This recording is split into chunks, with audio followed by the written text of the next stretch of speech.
Japan మీద, south Korea మీద, Singapore మీద, చైనా మీద ఈరోజు కోట్లాది ఉద్యోగాలు, ఉపాధి అవకాశాలు ఆ దేశాలలో ఉన్నాయి. మనం జర్మనీ నేర్చుకోలే, జపనీస్ లాంగ్వేజ్ నేర్చుకోలే, కొరియన్ లాంగ్వేజ్ నేర్చుకోలేదు. ఈ లాంగ్వేజ్ కొంచెం కొంచెం వచ్చినా మనకు సాంకేతిక నైపుణ్యం ఉంటే లక్షలాది రూపాయల జీతం ఇచ్చి మనల్ని ఈరోజు ఉద్యోగం ఇవ్వడానికి ఆ దేశాలు మన కోసం ఎదురు చూస్తున్నాయి. అందుకే ఈరోజు నర్సరీ నుంచి 12th వరకు ఎడ్యుకేషన్లో లాంగ్వేజ్ ఉండొచ్చు, నాలెడ్జ్ ఉండొచ్చు. కేశవరావు గారి క్లాస్ రూమ్లో నిర్బంధ విద్య కాదు, వాడికి అవగాహన, వాడికి తెలివి, వానికి విషయ పరిజ్ఞానం ఉండాలని. 12th తర్వాత స్కిల్ వైపు షిఫ్ట్ చేయాలనేది నా ఉద్దేశం. అప్ టు 12th వరకు ప్రపంచం పట్ల సంపూర్ణమైన అవగాహన ఉండాలి. ఈ సంపూర్ణమైన అవగాహన ఇచ్చే టూలే మీరు ఇవ్వకుండా అది జరగదు. ఈరోజు ప్రైవేట్లో 11,000 పాఠశాలలు ఉంటే 33 లక్షల మంది స్టూడెంట్స్ ఉన్నారు. ప్రభుత్వంలో 27,000 పాఠశాలలు ఉంటే మన దగ్గర 27 లక్షల మంది స్టూడెంట్స్ ఉన్నారు. ప్రైవేట్లో 11,000 పాఠశాలల్లో 33 లక్షల పిల్లలకు చదువు చెప్పగలిగినప్పుడు మన 27,000 పాఠశాలల్లో ఎంతమంది పిల్లలకు మనం చదువు చెప్పొచ్చో మీరే ఆలోచన చేయండి. రెండవది, అప్పుడప్పుడు కొన్ని రిఫార్మ్స్ మీద మాట్లాడినప్పుడు మా ఉపాధ్యాయ సంఘాలు నా మీద కోపంగా మాట్లాడుతారు. నేను సంఘాల అధ్యక్షులకు ఒక మాట చెప్పదలుచుకున్నాను. మీ సమస్యలన్నీ నాకు వదిలేయండి.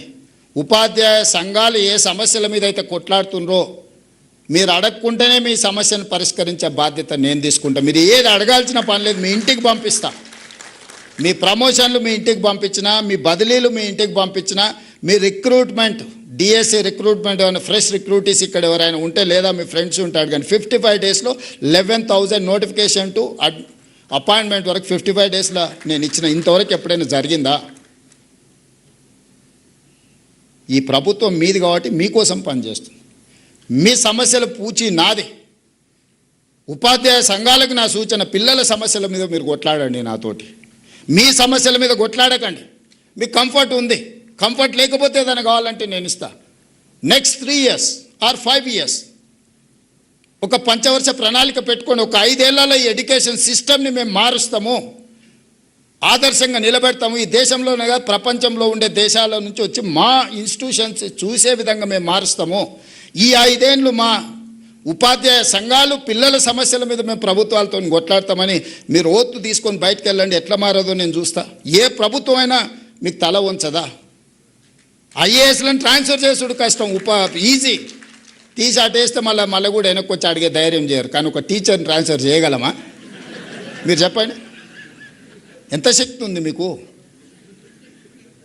మీ శక్తిని, నా విజ్ఞప్తి ఒక్కటే, 5 ఏళ్ళు పిల్లల కోసం, ఎడ్యుకేషన్ కోసం, మన సొసైటీ కోసం, మన సమాజం కోసం, తరతరాల భవిష్యత్తును మార్చడానికి ఒక 5 సంవత్సరాలు మీరు ఒక ప్రతిజ్ఞ పూనండి. ఆ ప్రతిజ్ఞ ఈ దేశాన్ని మార్చకపోతే చూడండి, తెలంగాణను కాదు ఈ దేశాన్ని మారుస్తుంది. ఈ దేశానికి నాయకత్వం పివి నరసింహారావు గారు ఇయ్యలేదా? గొప్ప మేధావిగా, ఉత్తమ పార్లమెంటరీగా జయపాల్ రెడ్డి గారు రాణించలేదా? బూరుగుల రామకృష్ణారావు గారు గొప్పగా పరిపాలన అందించలేదా? ఎందుకు ఇయ్యలేము మనం తెలంగాణ నుంచి? ఈ దేశంలో విద్యను, వైద్యాన్ని, నాయకత్వాన్ని తెలంగాణ నుంచి మనం అందించగలము.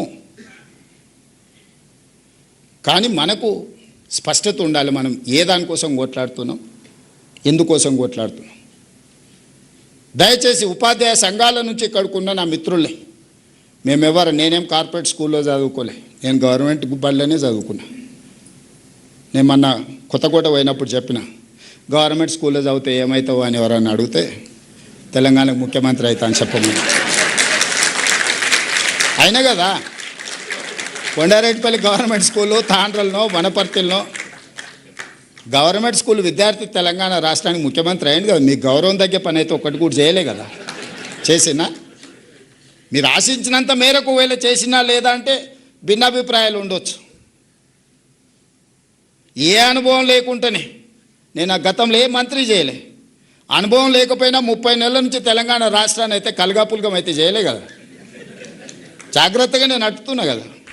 మరి ప్రభుత్వంలో మీరు చదువు చెప్తే చదివిన ఒక స్టూడెంట్ ఈరోజు తెలంగాణ రాష్ట్రాన్ని దారిలో పెట్టగలుగుతున్నాడు, పరిపాలన అందిస్తున్నాడు. ఈ దేశంలో చాలామంది ముఖ్యమంత్రులు లేకపోతే ఈ దేశ ప్రధానమంత్రి వచ్చినప్పుడు కూడా నాతో కలిసి పనిచేయి భవిష్యత్తు బాగుంటుంది అనే పరిస్థితి వచ్చిందని మీరు చెప్పిన చదివే కదా.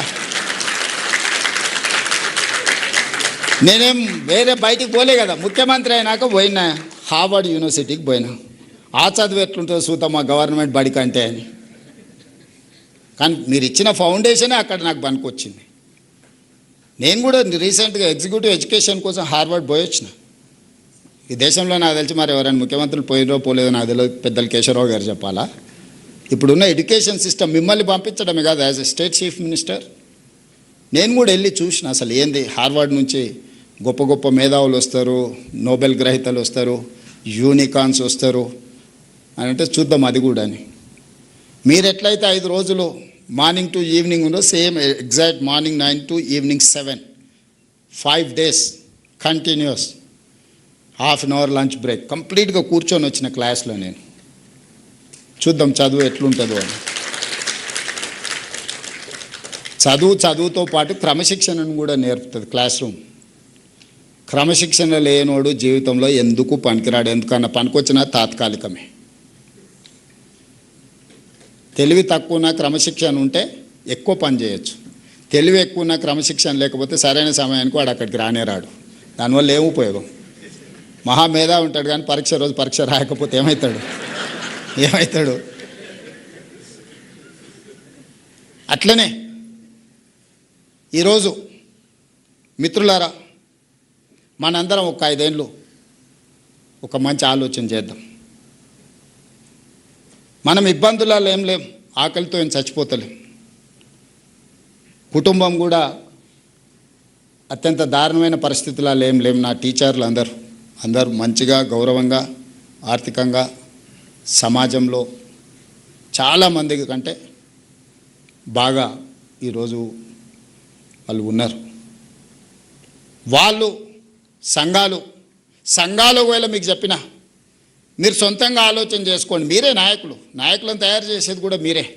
5 సంవత్సరాలు మేము పేద విద్యార్థుల కోసం ప్రభుత్వ పాఠశాలకు వచ్చే పిల్లల కోసమే మేము అంకితం అవ్వదలుచుకున్నాము. 5 సంవత్సరాల తర్వాత మేము వెనక్కి తిరిగి చూసుకుంటాం. ఒకవేళ ఏమైనా కోల్పోతే మా రేవంత్ అన్న దగ్గరకు పోయి మేము కొట్లాడి తెచ్చుకుంటామని మీరు మనసులో పెట్టుకోండి. 34 వరకు నేనే ఉంటా, మీకు ఎవ్వరికి ఏం అనుమానం లేదు. ఈరోజు 26, 31 వరకు పిల్లల కోసం పనిచేయండి. ఈ 5 ఏళ్ళు మీ బాధ్యత నేను తీసుకుంటా. మీరు అడగకుండానే మీ సమస్య జెన్యూన్ ఇష్యూస్ ఏమున్నా 6 నెలలకు ఒకసారి ఒక ½ డే మీ సంఘాలను మీ నాయకులను పిలిచి కూర్చోబెట్టి క్వాలిటీ